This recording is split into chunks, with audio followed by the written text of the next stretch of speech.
বৃষ্টির মধ্যে ছেড়ে দিয়েছি, আবার আমাকে যদি আসো আবার এসে বাইক নাও। এই যে বৃষ্টির মধ্যে ছাতা নিয়ে যাচ্ছে, হাতে ব্যাগ নিয়ে শ্বশুর বাড়ি থেকে। কি গো বৃষ্টির মধ্যে করার নেই, এখন আপনাকে ছাড়তে হবে, আবার এসে বাইক নিয়ে যেতে হবে। একটু জোরে বলো। বৃষ্টির মধ্যে এত কিছু কেউ দিয়ে দেয় বলো তো? আর এত বৃষ্টি পড়ছে, একটু আগে শিলাবৃষ্টি হচ্ছিল এখানে, হ্যাঁ তোরা পুরো ভিজে যাচ্ছে। শিলাবৃষ্টি সব হচ্ছিল? হ্যাঁ, একটু আগে শিলাবৃষ্টি হচ্ছিল। দেখো ওয়েদারটা। এখন তুমি একটু আগে শিলাবৃষ্টি হচ্ছিল? হ্যাঁ দেখেছি। বাবা, শিলাবৃষ্টি হচ্ছিল। এই ভিজে ভিজে এখন যাবো মানে বুঝতে পারছো, সারা রাত বৃষ্টি হবে, কিছু করার নেই। কি সুন্দর ওয়েদার দেখো, ওয়েদারটা ভালো হয়ে গেছে, ভীষণ ঠান্ডা হয়ে সুন্দর। গেছে। দেখো বৃষ্টি পড়ছে, তার আছে সাইডে দিকে। ছিড়ি ছিটি বৃষ্টি পড়ছে, রাস্তা একদম ফাঁকা।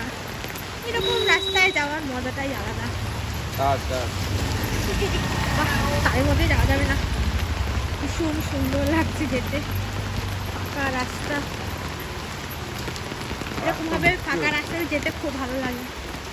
এই যে আমাদের এখানে একটা মন্দির, বজরংবলী মন্দির,